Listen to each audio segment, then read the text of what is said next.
예, 그거 줌 거기 올려주세요. 네. 줌 좀 올려요, 줌 주소. 그 중주소는 갔습니다.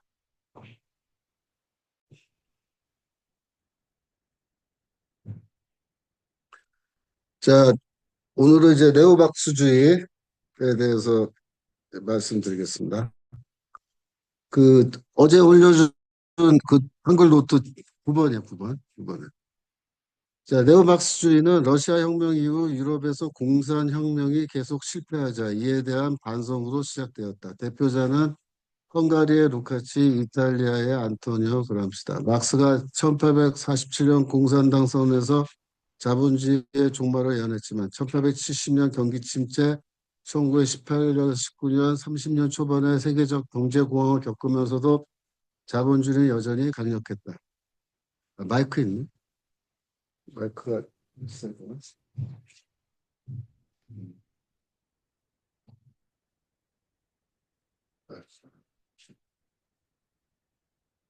왜 자본주의는 몰락하지 않고 러시아 혁명 이후 모든 서구의 혁명은 실패했을까? 누군가가 설명을 해야만 했다. 또 향후 막스주의자들에게 더 큰 도전은 파시즘의 등장이었다. 강력한 구구 세력의 등장에 노동자 계급은 오히려 동조하고 있었다. 네오막스주의는 자유주의와 자본주의가 왜 강력한지를 설명하고 그런 와중에서도 어떻게 혁명운동을 지속해 나갈 수 있을지를 고민했다. 에, 사실 성공한 사회주의 혁명, 그러니까 볼셰비키 혁명 외에도 프랑스, 독일, 헝가리 등등에서 사회주의자들이 사실 혁명을 시도했습니다. 무장혁명 시도하고 그래서 여러분들이 파리 꼬뮌이라는 말은 들어봤을 거예요. 파리 꼬뮌이 나오는 영화 그거 에, 뭐야 그 저기 장발장 나오는 레미제라블. 레미제라블 영화 보면은 거의 마지막 영화 장면에 사람들이 막 총 들고 나가서 거의 길거리에서 경찰들과 막 바리케이트 치고 싸우고 그런 거 있지. 그런 그게 이제 파리 꼼뮌인 게. 그래서 꼼뮌이라는 거는 이제 이 어떤 지역을 해방시켜 가지고 그 지역을 자기들이 장악한 다음에 꼼뮌을 선언하는 거야. 그런데 결국 다 실패합니다. 그러니까 유럽에서의 사회주의 혁명이 다 실패하고 자본주의는 여전히 안 망해, 안 망해. 그러니까 왜 이렇게 자본주의가 세지? 안 망하지? 그래서 거기에 대해서 고민하는 겁니다. 그 고민하는 중에 대표적인 이론가는 사실은 루카치라는 헝가리의 막수이자입니다. 이 루카치는 에, 프롤레타리아 계급의 계급 의식이라고 하는 그런 책을 썼어요. 근데 그 책에서 뭐라고 이제 얘기했냐면은 이 해답은 정신에 있다. 자본주의가 막강한 것도 정신에 있는 거고, 그다음에 우리의 혁명이 실패한 이유도 정신의 원인이 있다.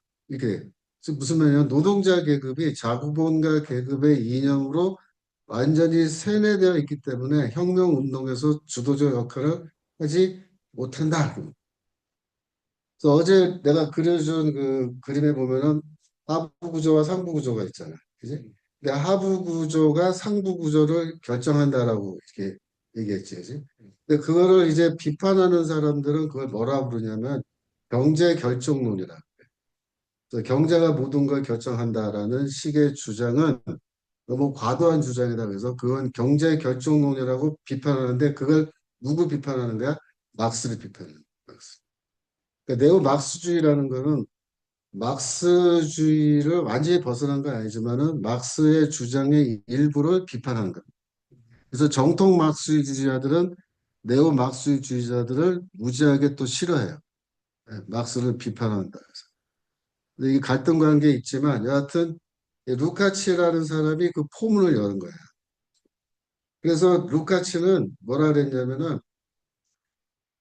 이 하부 구조가 상부 구조를 결정한다고 막스가 주장했는데 그 말이 틀린 말은 아니지만 이렇게 한 거야. 예? 그 말이 틀린 말은 아니지만 예. 그러나 노동자 계급의 그 계급 의식을 먼저 고취시키지 않으면 우리는 절대로 혁명에 성공할 수 없다. 그렇게 이제 이야기한 거야. 글씨 더 크게 해줄까? 잠깐만. 터치패드를. 네. 오케이. 네. 그래서 그람시는 부르주아 계급이 왜 프롤레타르 계급을 지배하느냐? 무슨 폭력이나 물리력을 동원해서 지배하는 게 아니고 지배 계급의 신념 체계를 피지배 계급이 받아들이게 만들고 문화적 도덕적 가치를 공유하고 있기 때문에 이 프롤레타르 계급이 힘을 못 쓰는 거다. 그래서 그거를 뭐라 하냐면 헤게모니라고 해요. 헤게모니. 그러니까 이 지배 계급의 헤게모니를 갖고 있는데 지배 계급이 갖고 있는 그 헤게모니는 물리적 폭력이 아니고 뭐야? 정신적 가치다 이렇게 말해요. 정신적 가치. 그래서 이거를 무너뜨려야 된다는 거야. 그러니까 그람시나 이 루카치는 무슨 말을 한 거냐면 계급 투쟁을 해야 되는데 그 전까지는 뭐냐면 총칼을 들고 폭동을 일으키고 바리케이트 치고 싸우는 그런 계급 투쟁을 생각했는데 그런 식으로 해서 우리가 못 이긴다. 다 진압당하고 끝났다. 그럼 어떻게 싸워야 되냐? 정신의 싸움을 싸워야 된다. 그렇게 얘기해. 내가 어제도 얘기했지. 이 싸움은 정신의 싸움이고 사상의 싸움이고 우리 기독교 말로 하면 영적 싸움인데 이걸 먼저 파악하는 애들이 누구야? 얘네들. 그래서 이미 20세기 초반에 이런 주장들이 등장을 했어요. 그람시는 이탈리아의 상황은 혁명의 적극적 국면이 아니라 소극적 국면이다. 그러므로 대규모 기동전보다는 진취전을 해야 한다고 봤다. 뭐냐, 무슨 말이야. 1차 대전 때, 1차 대전 때 유럽에서의 그 전쟁은 어떻게 벌어졌어? 참호전이야, 참호전. 그러니까 참호를 파고 거기에 군인들이 다 들어가, 양쪽에. 네. 그래서 동요 앞으로 하면 참호에서 나와서 막 뛰어가야 지 그럼 저쪽에서 기관총으로 더 쏘면 막 죽고. 다시 또 이렇게 불러라. 그럼 이번에 저쪽에서 또 돌고 앞으로 해. 우리가 또 기관총 팍 쏘고. 진치를 방어하는 거지. 그러니까 이 대규모 기동전은 뭐야? 큰 벌판에서 양쪽의 군대가 이렇게 딱 대치하고 있다가 양쪽이 돌격 앞으로 해서 그냥 팍팍 부딪혀서 그래서 싸우는 거지. 그게 이제 대규모 기동전이잖아. 근데 그람시는 뭐라 하냐면 지금은 대규모 기동전 하면 우리 다 죽는다. 이탈리 공산당. 지금 뭐 해야 되냐? 참호를 파고 들어가서 진지를 지켜야 된다. 진지를 지켜야 된다. 그래서 야금야금 상대방의 진지를 하나씩 하나씩 공격해서 빼앗아야 된다. 그게 그람시의 진지전 개념은 뭐야? 기동전의 반대 개념. 기동전. 그러니까 본격적인 혁명이 아니고 이거는 뭐야? 헤게모니, 문화적 헤게모니, 정신적 헤게모니를 장악하는 데 집중해야 된다. 결국 노동자 계급에게 계급의식을 어떻게 고취시킬 것인지의 문제가 등장하는 거예요. 이거 결국 뭐야? 문화의 문제, 문화의 문제. 다양한 문화적 매체, 즉 문학, 시, 소설, 회화, 만화, 음악, 영화, 연극 등 다양한 문화적 매체를 동원하여 계급의식을 주입하는 선전선동이 중요한 투쟁의 장이 되었다. 또 언론, 종교, 교육 등과 같은 분야에서도 공산주의 혁명을 지지하는 세력이 그 분야를 장악하는 것이 필요했다. 결국 이런 일은 누가 해야 되느냐? 지식인 계층이다. 그래서 이 좌파들은 뭐에 굉장히 애를 많이 쓰냐면 문화운동에 애를 많이 씁니다. 그래서 이 시, 소설, 이제 문학뿐만 아니고 백낙청이라는 사람 알지? 백낙청이 원래 뭐 하는 사람? 서울대 영문과 교수면서 문학 비평하고 이렇게 사람이야. 그 창작가 비평이라는 이 대간지 만들어서 소위 말하는 좌파 이 문학인들을 양성한 거지. 그 다음에 우리 때에 이 미대, 서울대 미대 안에 운동권 그 미술하는 애들이 많이 생겼지. 근데 우리가 처음에 제일 많이 애썼던 게 뭐냐면 판화야, 판화. 왜 판화를 했을까, 우리가? 대량 생산해서 찍어낼 수 있기 때문에. 그래서 판화 그림 많이 팠어요. 그 다음으로 많이 한 게 대형 걸개 그림 이런 거. 대형 선전하게. 백두에서 한라까지 뭐 이런 그림. 그 다음에 영화, 연극. 그러니까 연극 영화판은 거의 좌파들이 다 장악했지 지금. 충무로는 1990년대에 이미 좌파들이 다 장악한 겁니다. 그래서 원래 나도 내가 신학교 오기 전까지 뭐 했었냐면 내가 노래 운동이나 영화 했었어요. 내가 그래서 영화 평론을 쓰는 게 됐었어. 내가 영화 평론 쓰는 거 알았어? 몰랐어? 내가 원래 영화 평론 많이 써, 잘 써. 블랙스완도 있지만 하여튼 내가 영화를 왜 공부했겠어? 우리 그쪽 입장에서는 뭐야? 영화가 가장 효과적인 매체란 말이야. 그래서 영화판으로 많이 갔어. 여하튼 이런 문화적 매체 동원해서 대규모 프로파간다 이제 이거 하는 거예요. 문화를 장악하는 거예요. 언론, 종교, 교육. 그래서 언론, 종교, 교육 거의 다 장악된 거죠. 특히 교육은 완전 끝장난 거죠. 그러니까 우리 운동권 학생들 중에서 서울대 사대 같이 이 학교 교원 자격증 따는 그 프로그램을 갖고 있잖아요. 그러면 사대들은 상당수가 다 학교 교사로 갔습니다. 운동권 애들이. 가서 이제 교육운동 해가지고 전교조 만들고 이제 해서 한 애들이 다 걔네들이야. 근데 이게 다 뭐야? 지식인들이 한 거야, 지식. 그래서 이 진지전이 아니고 진지전에서 헤게모니를 장악할 때 중요한 역할을 하는 것은 지식인. 그 전통적 지식인과 유기적 지식이라 그러는데 전통적 지식은 나쁜 놈들이고 유기적 지식인은 우리 편이야. 좌파 편. 예. 그래서 연례 막수위 안에서는 막스 레닌주의에서는 지식인들을 그렇게 높이 평가하지 않았어요. 그 막스 레닌주의에서 지식인은 원래 뿌띠 부르조라 그래. 뿌띠 부르조아. 뿌띠가 무슨 뜻이야? 조그맣다는 뜻이야. 조그맣. 소시민이라 그래. 소시민. 우리말로 보여. 소시민적 뿌띠 부르조아. 계층이라 그래서 경멸하는 뜻으로 쓰는 거야. 지식인들. 근데 그람시는 뭐라냐면 그렇게 하면 안 된다. 적극적으로 좌파 지식인들을 양성해야 되고 그들을 전면에 내서서 그들이 이 혁명운동의 주도권을 갖고 싸워나가게 해야 된다. 지식의 중요성을 지식의 중요성. 이 사람들의 말이 맞아 틀려. 그람시의 말이. 맞는 말이야. 얘네들이 그래서 올바른 방향을 본 거야. 네, 결국 지식인들이 모여있는 대학, 언론, 출판, 사법, 중고등학교 교사들의 역할이 컸다. 그중에서 가장 중요한 것은 교육 분야. 그러니까 우리나라에서는 전교조 교육이 뭐 이렇게 획일화된 그런 문화를 만들어냈다고 할 것 같으면 미국은 어떨 것 같아? 미국은 전교조가 있나? 미국도 교원 노조가 있어요. 근데 그 교원 노조에 대한 얘기를 내가 지금 그 스톨론 일렉션이라고 책 그거 지금 번역하는 게 있는데 그게 뭐냐면 미국에서 어떻게 해서 그 베네수엘라와 이 중국 얘네들이 미국 선거를 에, 조작했는지 그걸 밝히는 책이거든.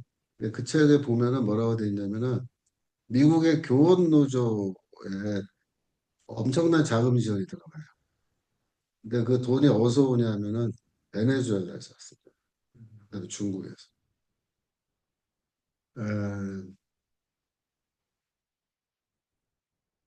내 아들이 그 예전에 미국에서 교사로 있은 적이 있거든. 근데 그때 뭐라 그러냐면은 교원 노조 소속의 사람들은 교사로 5년만 있으면 그 사람이 집이 없어서 집을 살 때 교원 노조에서 매칭 펀드로 다운페이를 해준대. 무슨 말인지 알아? 매칭으로. 내가 집을 사는데 다운페이먼트를 내가 20만 불이 필요해. 그럼 내가 10만 불만 갖고 있으면 교원 노조에서 10만 불을 공짜로 준다.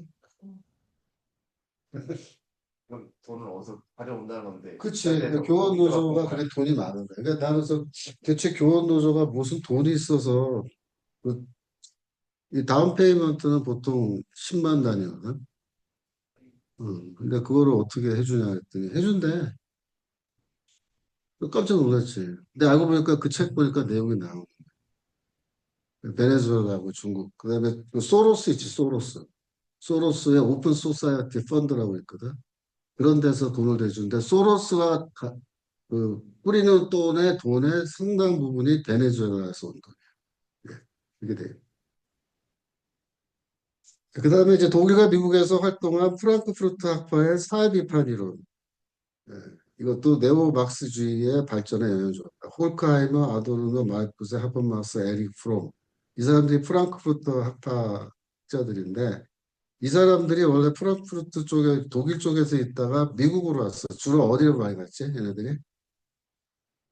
버클리 대학으로 가요. 버클리. 유식. UC 버클리. 그러니까 UC 버클리가 굉장히 좌파 대학이거든. 근데 미국은 솔직히 지금 말하면은 미국 대학은 그러니까 인문사회과학을 기준으로 교수들 놓고 말하면 90% 이상이 다 좌파입니다. 어마어마한 거예요. 예.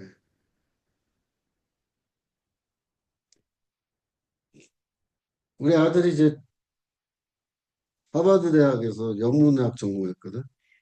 근데 걔가 이제 졸업하고 대학에서 그러니까 곧바로 하버드대 교육학과로 석사학위로 진학을 하면 공부 잘하는 애들은 100% 장학금을 줘요. 그래서 거기 이제 선발됐어. 어. 그래갖고 교육학 석사로 이제 또 장학금 받고 했어.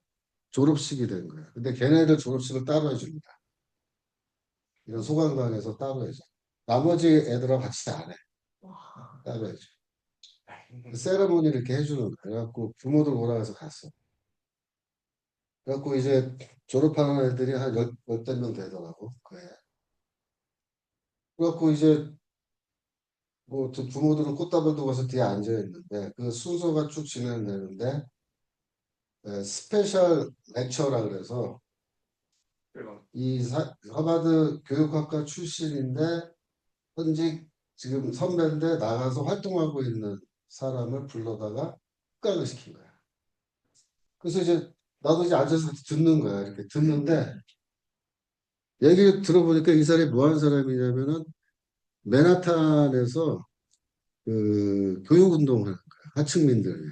그러니까 맨하탄의 그 할렘 흑인들이 사는 지역 그쪽에서 교육운동을 하는 사람인데 와서 흑강을 하는데 막 열변을 토하는데 애들이 중간에 막 박수 치고 뭐 난리야. 그래서 나는 이제 가만히 들어보는 거야. 들어봤더니 무슨 내용이냐면 내가 어제 그제 보여줬지. 그 우리 대학 때 우리 운동권 애들이 보는 어? 1학년 때 보는 책 중에서 페다고지지, 페다고지. 페다고지에 나오는 그 얘기를 하고 있는 거야. 쭉 몰라서. 그래가지고 이거 뭐지?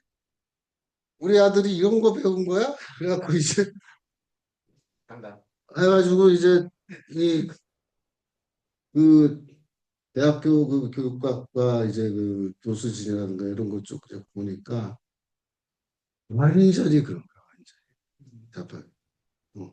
그러니까 완전히 먹힌 거야. 그래서 이 미국은 뭐 아이비리그는 물론이지만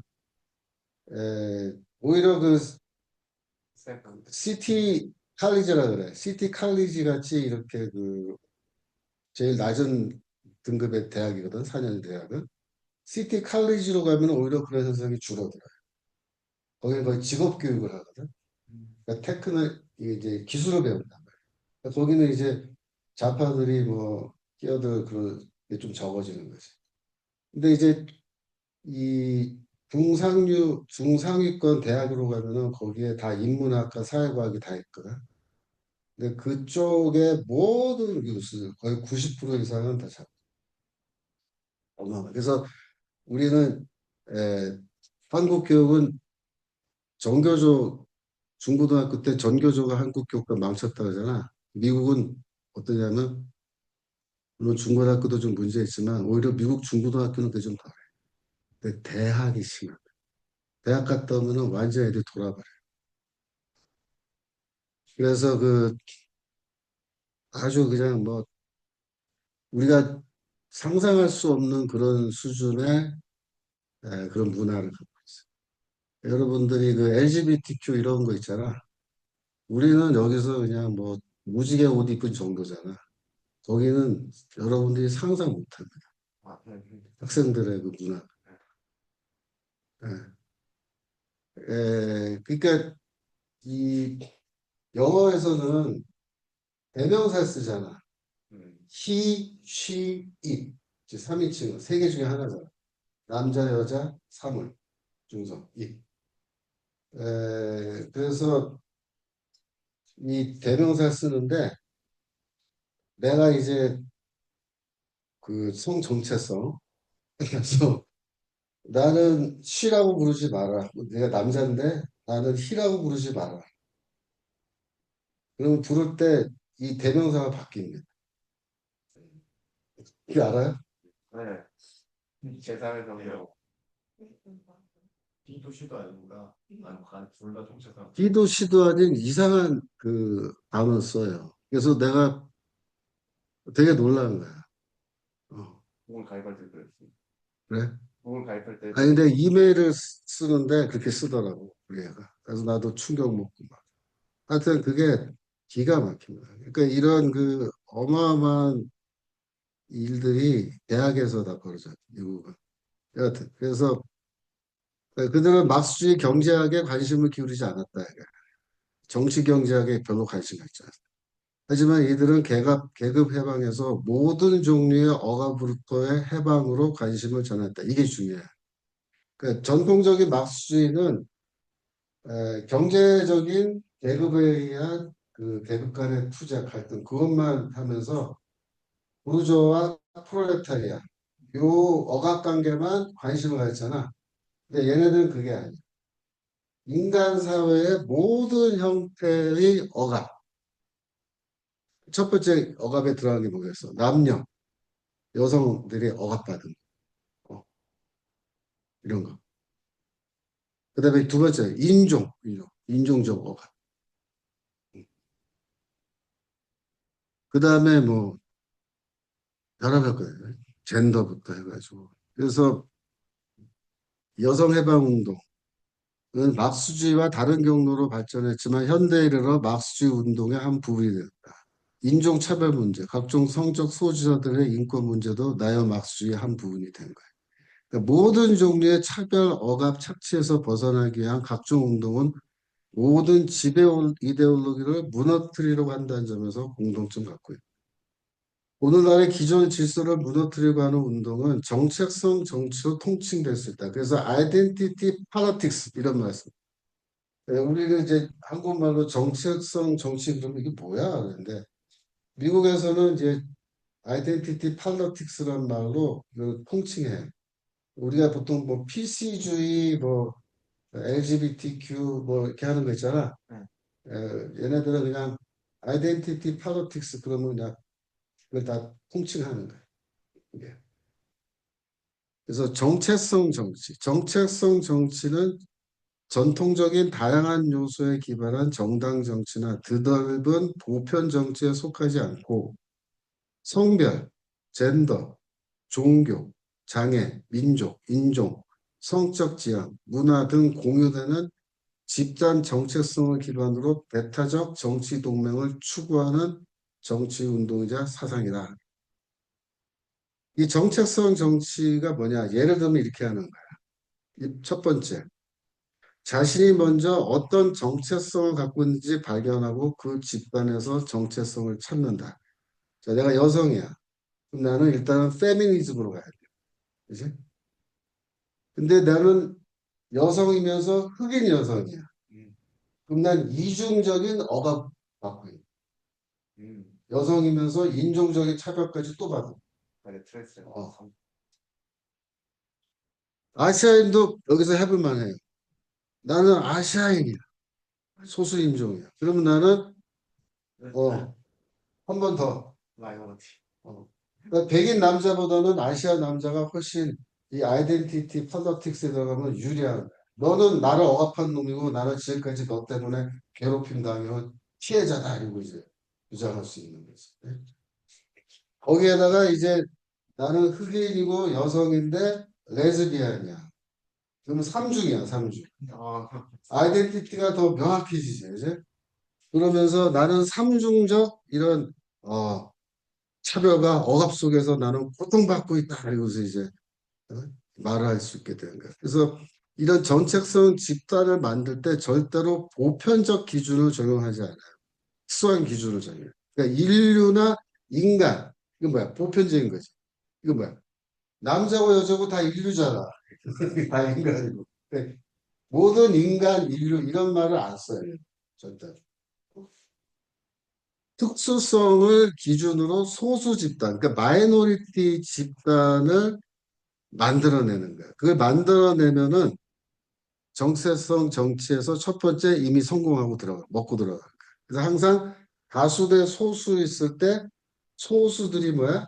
더 강력한 정책성 집단을 형성할 수 있고 그게 형성이 되면은 이제 그걸 기초로 한 정치학이 시작되는 거예요. 정치운동. 두 번째가 뭐냐면 피해자, 가해자의 구도를 주입한다. 그래서 뭐야? 네. 어, 우리와 그들은 항상 소수 대 다수의 구도로 대립하게 돼 있어. 그래야 우리가 피해자고 그들은 가해자라는 공식이 성립하는 거예요. 사회적 약자 대 사회적 강자의 구도를 만들고 약자가 구조적 차별과 억압을 받고 있다고 그렇게 주장하는 거예요. 그래서 피억압자와 억압자가 정치적, 문화적 억압을 하고 문화적 치치를 하고 있다. 근데 이러한 형태는 노동자와 자본가의 구도를 변형한 거야, 이게. 원래는 전통적 마크시즘에서 뭐야? 노동자와 자본가의 대립이거든. 근데 얘네들은 그거를 이제 별로 중요하게 여기지 않아. 이쪽으로 초점을 옮긴다. 그러니까 모든 종류의 억압과 지배, 피지배 관계에 초점 맞춰서 이렇게 하는 거야. 그래서 이거를 네오 마크시즘이라고 부르는 거야. 인종, 성별, 젠더, 종교 등이 그러니까 내가 또 이제 예를 들면은 미국에서 내가 또 무슬림이야. 흑인이면서 여성이면서 나 또 무슬림이고 레즈비언이야. 그러면 나는 더 강력한 주장을 할 수 있는 거야. 소수의 그또 소수잖아, 이제. 그래서 다변적 기준으로는 정체성 집단을 만들더라도 그들을 정치적 집단으로 유지하기 힘들기 때문에 항상 어떻게 가 선천적 기준으로 정체성 집단을 만드는 거야. 그러니까 인종은 선천적이다. 남자, 여자, 그지? 그러니까 젠더 같은 거는 이제 후천적이지만. 그래서 내가 여러 개의 소수자 그룹에 속하면 속할수록 나의 분노는 더 커진다. 이거야. 내가 아시아 여성이고 내가 레즈비언이라면 분노와 피해의식은 에, X 곱하기 3이 아니고 X의 3제곱이 돼. 수학적으로 말하면. 이런 기준 중 나의 선택이 아니라 선천적으로 타고나는 것이 기준이 되면 그 좌절과 반감은 더 커진다. 그러니까 동성애자 중에서 자신이 선천적으로 동성애자라고 동성애자로 태어났다고 믿는 사람은 에, 정책성 정치에 더 쉽게 호감을 갖게 되는 거예요. 내가 동성애자가 아니더라도 동성애자를 서포트하는 사람이라면 더 쉽게 정체성 정치론을 받아들이고 동성애자에 대해 관용을 베풀어야 한다는 생각을 더 쉽게 갖게 돼요. 그러니까 나는 영원히 피해자고 영원히 약자라는 의식이 정체성 정치가 자라가는 토양이에요, 토양. 그러니까 백인 우월주의는 블랙 라이브스 매러가 존재할 수 있는 토양이 되는 거예요. 그러면 흑인 우월주의를 지향하느냐? 흑인들을 모아놓고 야, 우리도 백인들처럼 잘 살고 우리가 백인들을 능가하는 그런 인종이 되자 우리 뭔가 이렇게 하면 좋을 것 같지.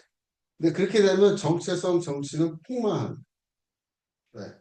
영원히 우리가 피해자야 되고 영원히 약자고 영원히 소수자라야 이 정체성 정치가 유지되는 거야. 그래서 이 흑인 우월주의가 보편화되면 안 돼. 흑인이 여전히 피해자이기 때문이다. 사회적으로 성공한 흑인은 사실상 보험이 되지 않아요.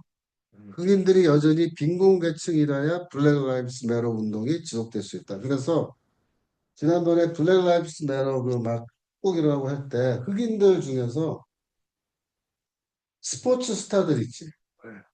걔네들이 이제 그 마크 잡고 얘기하는 거야. 뭐라 그랬어?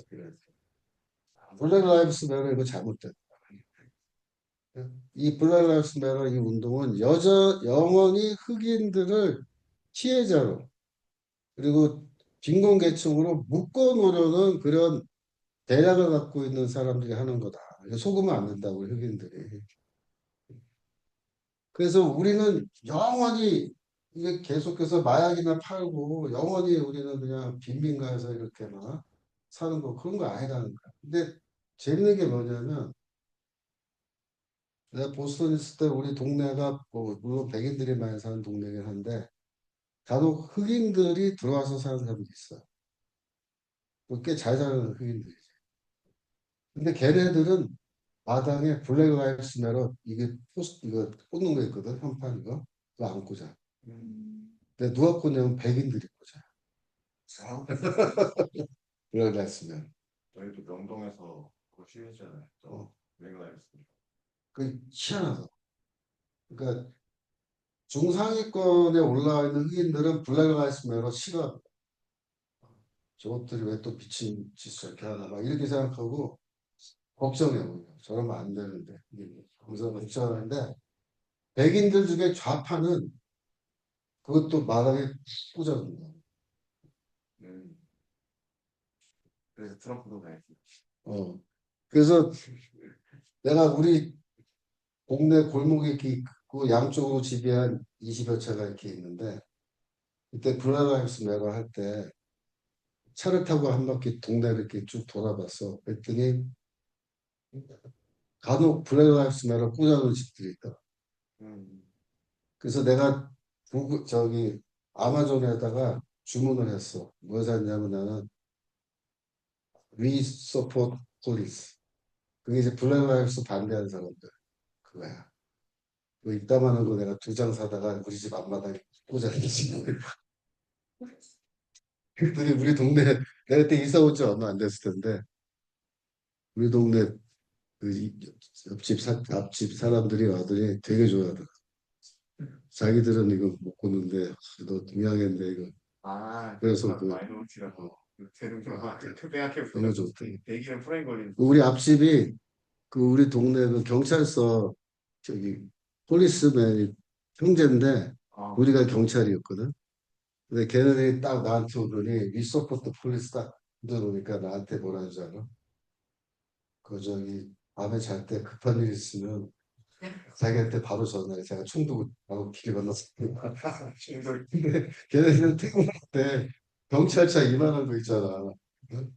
그 저기 큰 차, SUV 큰 거 있거든 경찰차. 그거를 갖고 와서 집 앞에 딱 주차하고 들어가서 자. 그러니까 경찰차가 서 있으면 우리 집 앞집이잖아. 도둑 안 되지. 하여튼 애들이 그런 식이라고. 그래서 정체성 정치는 강자에 대해 영원한 혐오감을 갖게 해. 나를 향한 어떤 비판도 나는 인정할 수 없어. 왜? 나는 약자고 난 피해자다. 반면에 나의 주장은 뭐야? 항상 옳아. 항상 정의하나. 정의는 항상 약자에게만 있기 때문이다. 이거. 강자에게는 오직 불의만 있어. 이렇게 되면 자기 주장을 반성하는 게 불가능하게 되지. 나와 너와의 공생도 불가능하게 돼. 그러니까 흑인이 범죄를 저질러도 그것은 범죄가 아니다. 흑인 범죄자를 백인이 체포하면 그것은 범죄가 된다. 어? 흑인 범죄자를 흑인 경찰이 체포하면 그 경찰은 배신자다. 여기서 보편적 가치로서 정의는 사라지고 블랙 라이브스 매러 오직 흑인들의 생명만 존중돼야 된다. 이 사건이 뭐야?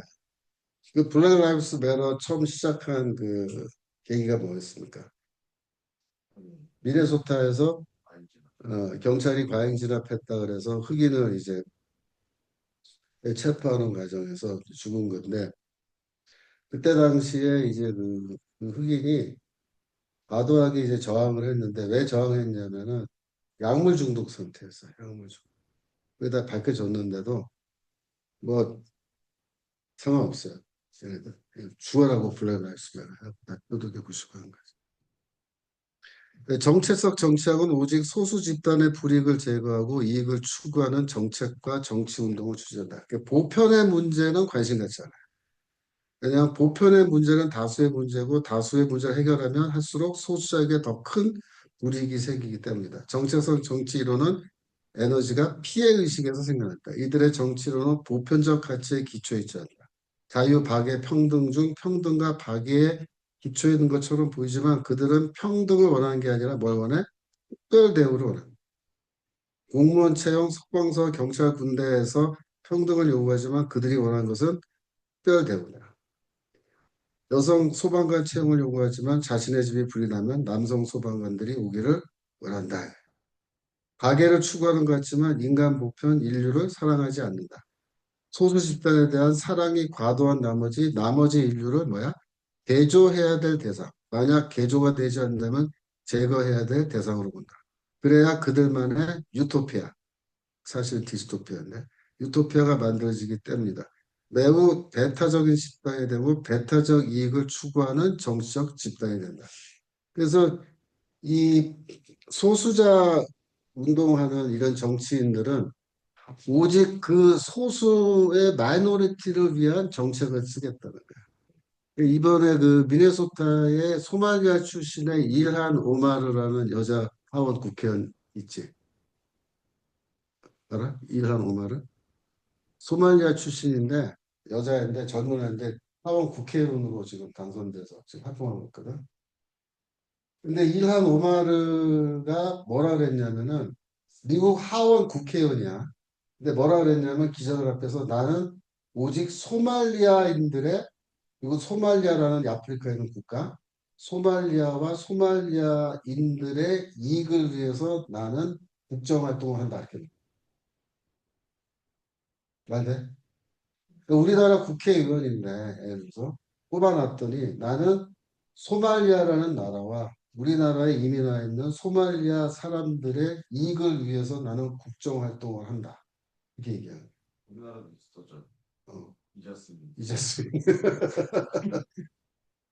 그러니까 이게 말이 안 되는데 근데 이 일한 오마르가 국회의원이 되기 위해서 표를 받는데 소말리아 사람들의 만의 표로는 이게 당선이 안 돼요. 그러니까 굉장히 많은 수의 백인들이 미국 사람들이 얘를 찍어주는 거야. 왜? 마이너리티 폴리틱스. 나는 다수자에 속하지만 나는 정의를 원한다. 저스티스. 얘는 정의를 실현한다.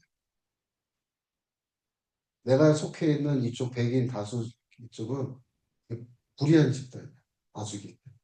그래서 나는 여기서 빠져나와서 내 지지한다. 민주당이 지금 민주당이 글로 간 거야. 마이너리티 폴리틱스.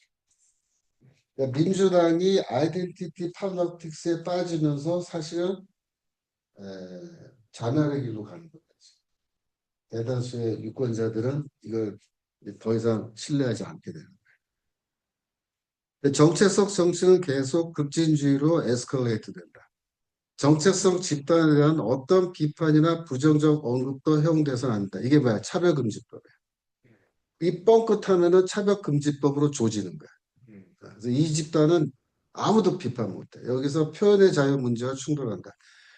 그 찰리 커크가 죽은 건 왜 죽었어? 표현의 자유 때문에 죽었습니다.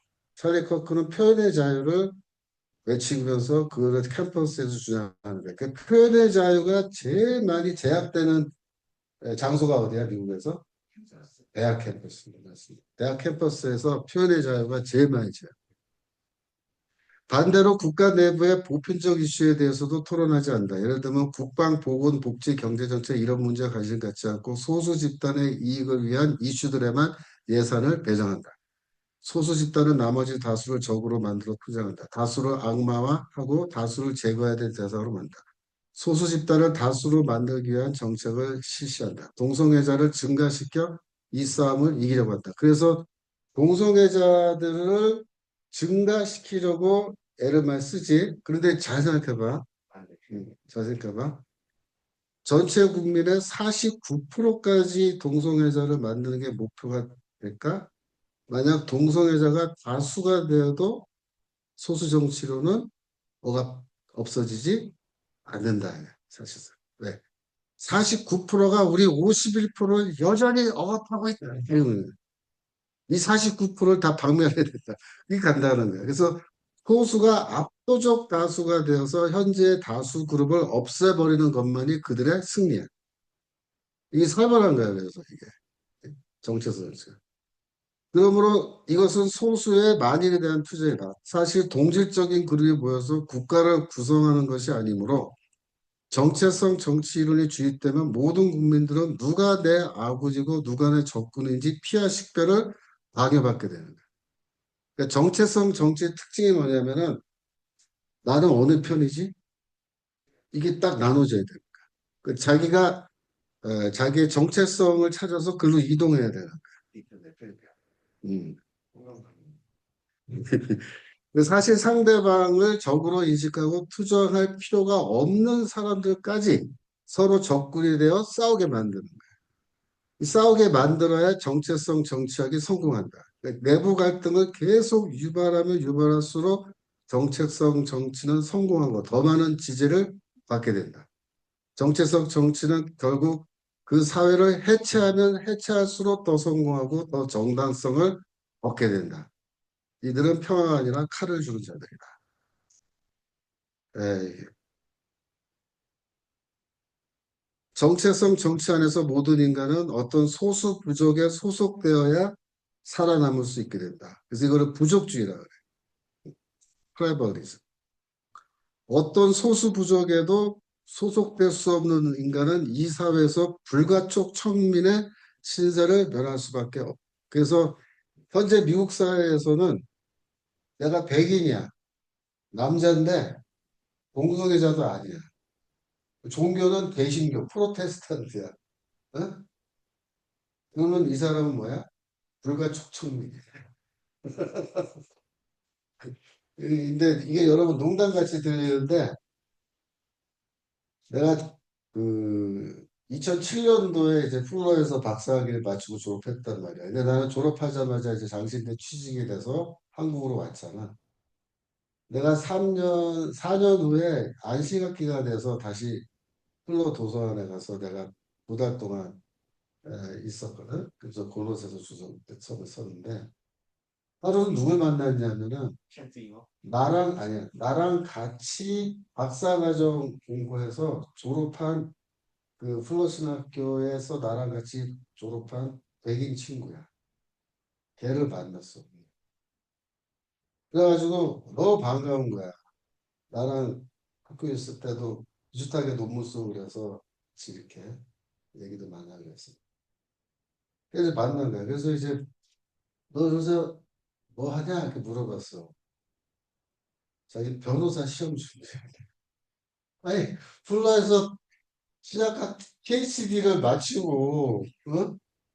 왜 또 변호사 시험을 봐야 되냐? 내가 물었더니 자기 취직이 안 돼. 말하자면 내가 흑인이었으면 벌써 취직이 됐을 거라고. 아니면 너같이 아시안이었어도 내가 취직이 됐을 거야. 그래서. 근데 백인 남자를 뽑는 대학이 아무도 없대. 왜냐하면 쿼러 때문에. 미국 신학교고 대학교고 어떻게 돼 있냐면은 이 교수들의 그 분포를 따지는데 여성 교수가 몇 퍼센트냐 그걸 따지는 거야. 여성 교수의 숫자가 모자라면은 그게 이제 사회적 비난의 대상이에요. 두 번째로 소수인종 교수가 몇 퍼센트를 차지하냐. 그래서 흑인 몇 프로, 히스패닉 몇 프로, 아시아 사람 몇 프로 교수로 모시게 돼 있어요. 그거를 남녀 비율을 맞춰서 다 뽑아요. 그래갖고 내가 2007년에 졸업할 때 그때가 어떤 시기냐면 각 신학교에서 아시안 신학자들을 막 뽑을 때야. 그래서 여러 대학에서 그 공고가 났었어. 미국에서 이제 학위 받고 PhD 받고 이렇게 경력이 있고 이런 사람들 저기 뽑으니까 신청하라고. 그때 가는 애들 다 됐어. 나도 그때 그래서 여기 있을까 생각도 했었고 나도 사실 플러에서 계속 남아달라는 요청도 있고 있었는데 그래도 나 그냥 한국 가는 게 좋겠다 해서 나 그냥 교서라고 왔거든. 다행이다. 사실 나갈 뻔했어요. 나갈 뻔했어. 근데 몇 년 전에 플러 총장이 학교 왔었다고. 한 8년 전에. 그 내가 여기 있는데 나보러 다시 플로로 오면 안 되냐. 그래서 내가 여기 그만두고 플로 교수로 오면은 나를 뽑겠다 그랬어. 근데 내가 그때도 안 갔지 싫다고. 근데 지금 후회 막급이 그때 봤었으면 내 인생이 훨씬 하여튼 그래서 김창완 교수라고 그 저기 영국에 있던 교수인데 그 친구가 갔어. 김창완이도 나랑 신동 동기야. 음. 그 양반은 공공신학하는 친구인데 플러스라고. 되게 웃기지. 여하튼 그래서 이 소수 부족에 소속될 수 없는 인간은 불가촉 천민이야. 그래서 미국에서 백인 남성 이성애자는 공격의 대상이 될 뿐 아무도 이들의 이익을 대변할 수 없고 대변하면 안 돼. 왜냐하면 이들은 제거에 대한 대상이기 때문에. 살아남으려면 어떻게 돼? 동성애자가 되든지 아니면 다른 인종의 여자와 결혼하든지 아니면 성전환 수술을 받든지 틈은 자신의 목소리를 낼 수 있는데 그전에는 자기 목소리 내면 얻어 터져 죽어요. 그래서 부족과 부족은 합종 연행하면서 자신들의 이익을 추구한다. 여기서 보편적 가치는 다 무너지고 인권도 무너지고 오직 소수자들의 인권만 인정되는 거야. 다수자의 인권은 철저히 무시됩니다. 자유도 없어지고 소수자에게만 자유가 있을 뿐 다수자가 표현을 자유롭게 하는 것은 뭐야? 범죄야. 피억압자들이 이제는 뭐야? 억압자가 되는 거야. 이 억압자들이 너희 왜 우리 억압해 하면서 시작했는데 나중에 이들이 뭐야?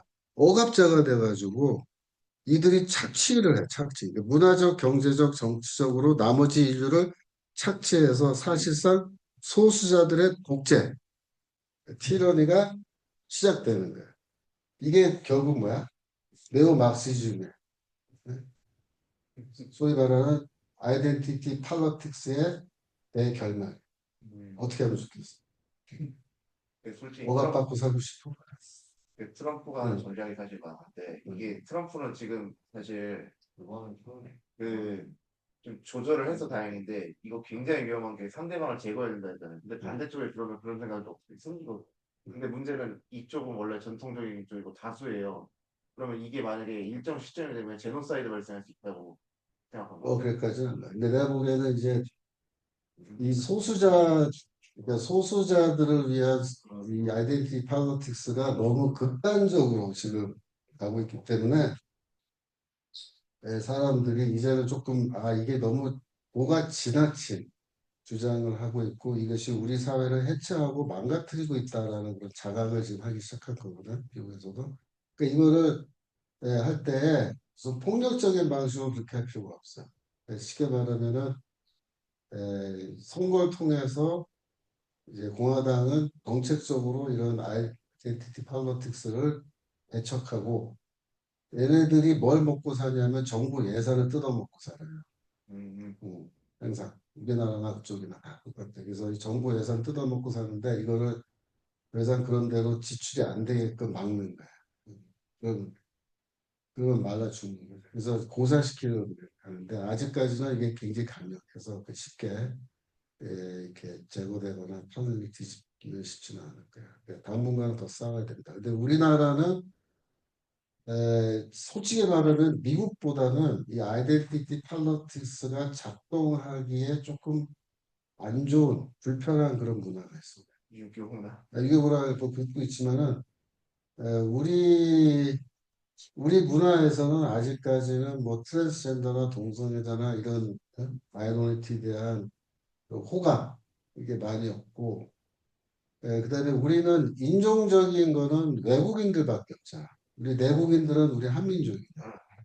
근데 이제 외국인들이 들어오지만은 우리 한국 문화는 그 유럽도 지금 이 이민자들 중동 사람들이 많이 들어가서 지금 문제가 많이 발생했잖아. 근데 우리나라도 중동 사람들 많이 들어와 있거든. 쪽타 그 아랍 이라 이슬람 교도들 많이 들어와 있잖아. 근데 얘네들이 지금 여기서 큰 목소리 못 내. 왜 그런지 알아? 좋아요. 교회 꼭 교회라기보다도 왜 그러냐면은 얘네들이 알아. 뭐냐면 한국 문화가 굉장히 이렇게 점잖고 굉장히 포용력 있고 관용을 하지만 어느 선을 넘으면은 가차없이 두드려 잔다는 걸 알아.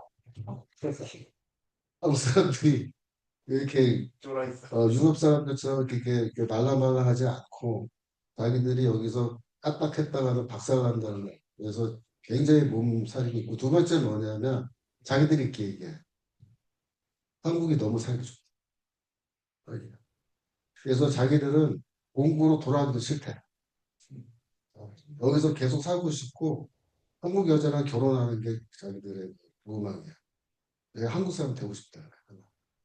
한국 시민권 따고 여기서 한국에서 자기 한국 사람으로 살고 싶고 그게 무슨 말이냐면 한국 문화에 자기는 동화되고 싶다는 거야. 음. 한국 음식 맛있다.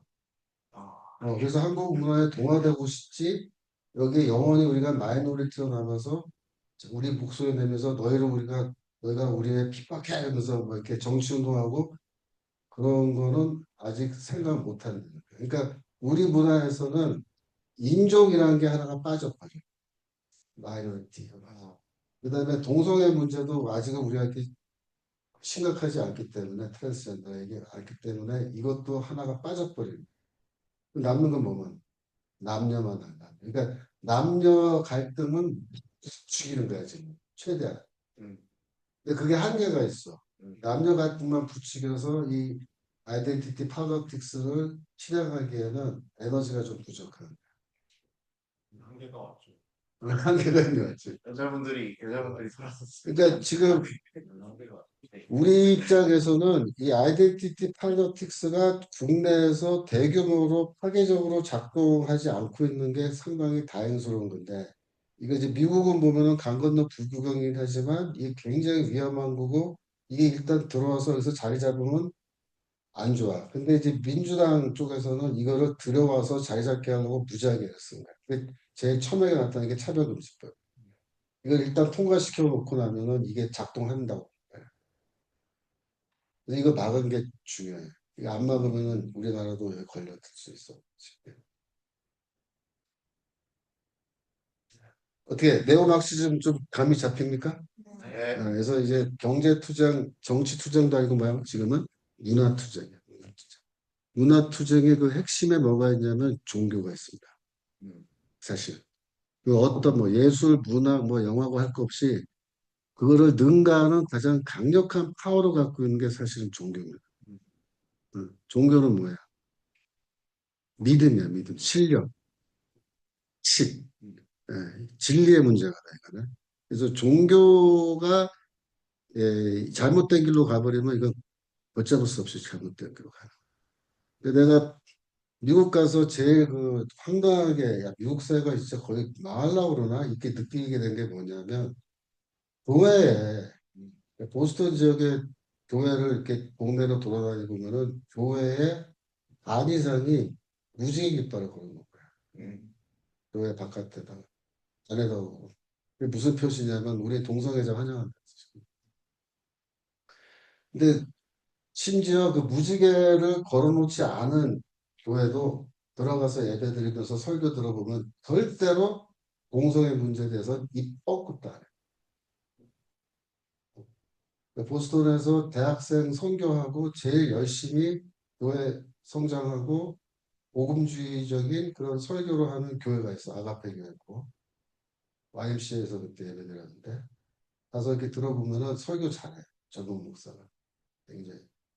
근데 한 반년 들어봤는데 나중에 생각해 보니까 동성애 문제는 한 번도 말한 적이 없어. 말하면 어떻게 돼? 가는 거야. 그렇게 돼 있습니다.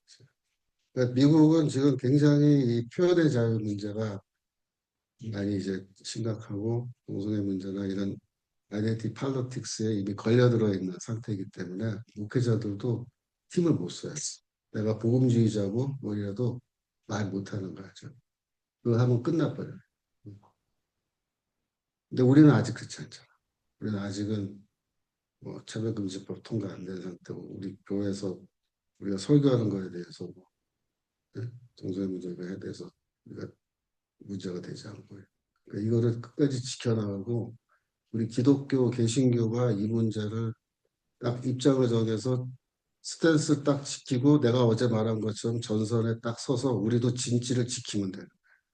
진지 지키고 쳐들어오면은 물리치고 그다음에 우리도 공격해서 야금야금 진실을 장악해서 우리의 지경을 넓혀가고 그래서 우리가 하는 말들이 차근차근하게 논리적으로 설명해서 이게 왜 틀리고 잘못됐는지를 설득할 수 있게 되면 우리가 승리한다. 이 정신의 전쟁은 제일 중요한 게 뭐야? 말과 글이야. 말과 글.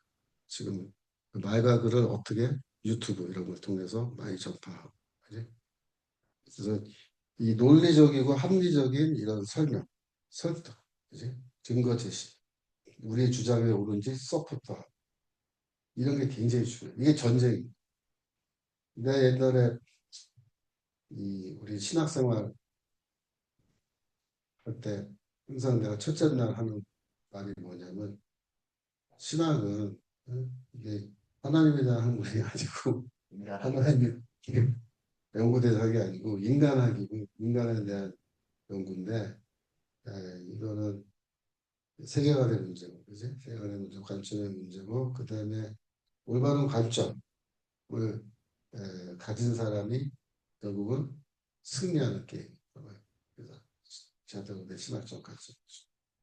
제대로 된 신학적 관점 가진 사람은 뭐야? 모든 종류의 잘못된 논리와 학설들을 논파하고 그것들을 무너뜨리고 그러면 되는 거예요. 그러니까 이것도 그러니까 네오마르시즘 문제는 우리는 오히려 조금 적어. 그 대신에 우리 한국의 더 심각한 문제는 뭐야? 후사파 주체. 주체사상 이런 게 지금 큰 문제고 우리는 아직 이쪽으로는 안 가는 거야. 우리는 이렇게 보면은 고전적인 형태의 싸움을 하고 있는 거지. 근데 이 싸움도 우리가 어떻게 하면 이기느냐? 정신의 싸움, 사상의 싸움, 이제 영적 싸움으로 이겨야 될 줄로 믿습니다. 자, 오늘 거기까지 하고 마치겠고 이어서 우리 폐예배 네, 5분 쉬었다가 폐예배 마치겠습니다.